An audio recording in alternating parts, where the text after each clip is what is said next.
Hi guys.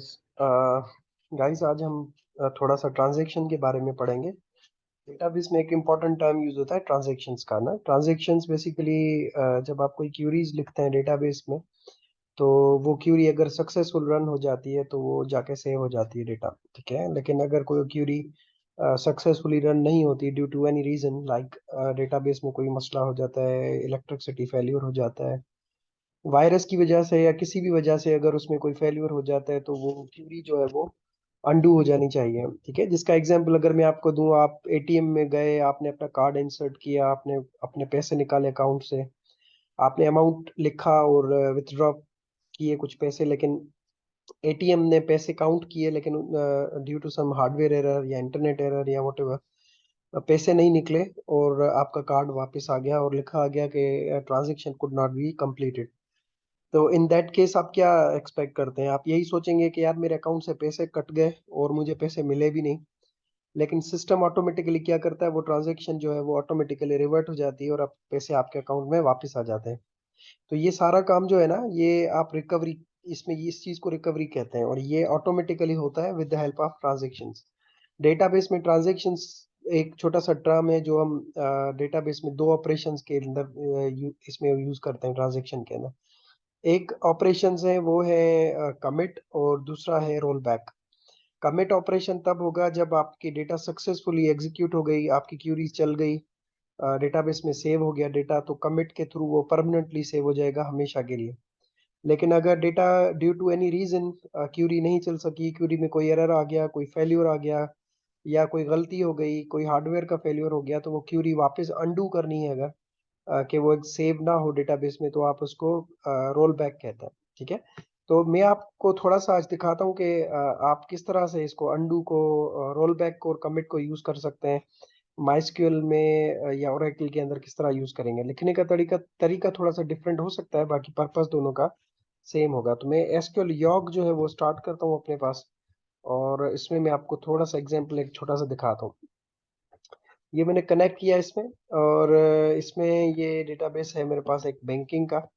इसको खोलते हैं और इसमें एक टेबल है बैंकिंग का, और इस टेबल के अंदर जो डेटा है वो है अकाउंट नंबर और फंड्स, ठीक है। तो फॉर एग्जांपल अगर मैं इसमें एक डेटा इंसर्ट करूं, इंसर्ट इनटू, इंसर्ट इनटू, और टेबल का नाम जो है बैंक अकाउंट्स, ठीक है। और इसमें मैंने वैल्यूज इंसर्ट करनी है, तो मैंने लिखा वैल्यूज, और वैल्यूज में मैंने इसको दे दिया अकाउंट क्रिएट कर रहा हूँ, अकाउंट है ACC7, ठीक है। ये प्राइमरी की है मेरी, और इसका बैलेंस है 1000 या 2000 रुपीज, $2000 फॉर एग्जाम्पल, ठीक है। तो ये मैंने टर्मिनेटर लगा दिया, और मैं इसको जो है वो यहाँ पे एक दो और क्रिएट कर लेता हूँ, कंट्रोल V, कंट्रोल V।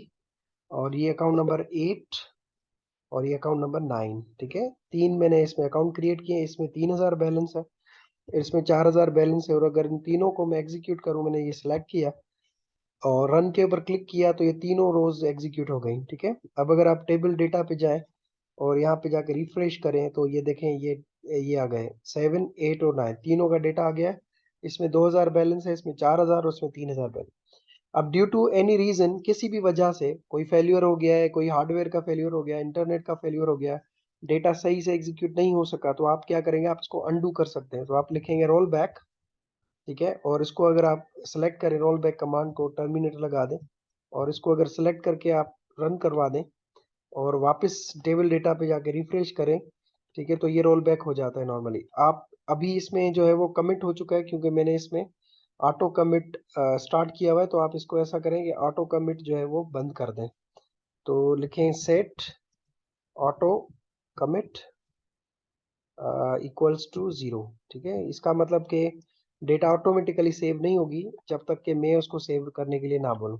तो लेट्स डू अनदर एग्जांपल। इसमें मैं अगर डेटा, इसमें अकाउंट नंबर 10, 11 और 12 करते हैं क्रिएट, ठीक है। और इसमें बैलेंस होगा 1000, इसमें होगा 2000 और इसमें 3000। और इन तीनों को अगर मैं रन करवा दूं यहाँ पे, ठीक है, और रन किया मैंने, और अब अगर आप चेक करें यहाँ पे, तो ये डेटा आ गया, ये आपका अकाउंट नंबर 10, ये रहा ऊपर 10, 11 और 12, ठीक है। इसमें 1000, 2000, 3000, लेकिन ये डेटा मुझे सही नहीं लगता, तो मैंने कहा रोल बैक, ठीक है। और इसको अगर रन करवा दें, रोल बैक, और मैंने इसको रिफ्रेश किया, तो तीनों जो रोज इंसर्ट हुई थी वो देखें तीनों वापस हो गई और डेटा में से वो अंडू हो चुकी हैं।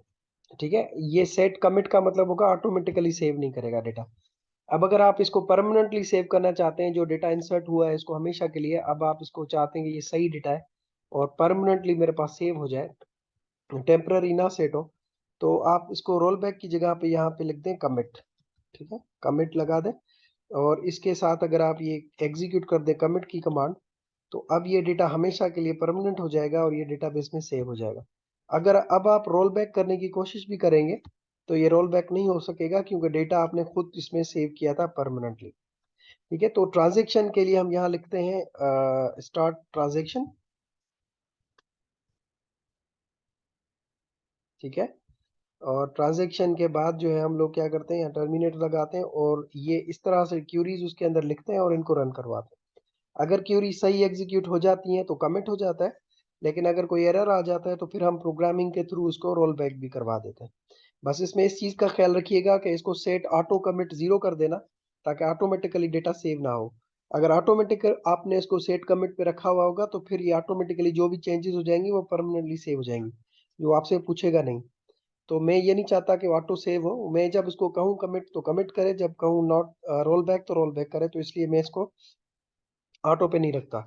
अब इसमें सपोज करें मैं ये अकाउंट नंबर 1 और 10 को डिलीट करना चाहता हूँ, तो मैंने लिखा स्टार्ट ट्रांजेक्शन और मैंने कहा डिलीट। ठीक है, और मैंने कहा डिलीट फ्रॉम, टेबल का नाम है बैंक अकाउंट। ठीक है, वेयर अकाउंट नंबर, ठीक है, अकाउंट नंबर इक्वल्स टू, और इसमें मैंने इसको कहा कि अकाउंट नंबर 1 जो है ये डिलीट कर दो। और इसके साथ ये टर्मिनेट लगाया, इसी को मैंने कॉपी किया कमांड को। ठीक है, और मैंने इसको कहा कॉपी, और ये मैंने दूसरा अकाउंट नंबर 10 भी डिलीट करना है, तो ये दोनों सेलेक्ट किए और मैंने इसको एग्जीक्यूट कर दिया दोनों को।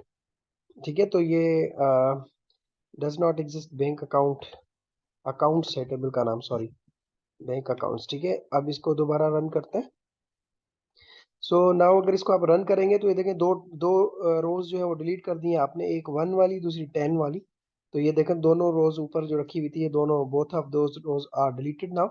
Now if you want to recover और रिस्टोर बैक, तो यहाँ पे रोल बैक सेलेक्ट करें और रन कर दें, तो ये आपको वापस वो रोज मिल जाएंगी जो आपने गलती में डिलीट कर दी थी। ठीक है, लेकिन अगर आपने डिलीट कर दी ये दोनों रोज और आपने इसके साथ कमिट भी चला दिया, फॉर एग्जाम्पल ये मैंने डिलीट कर दी।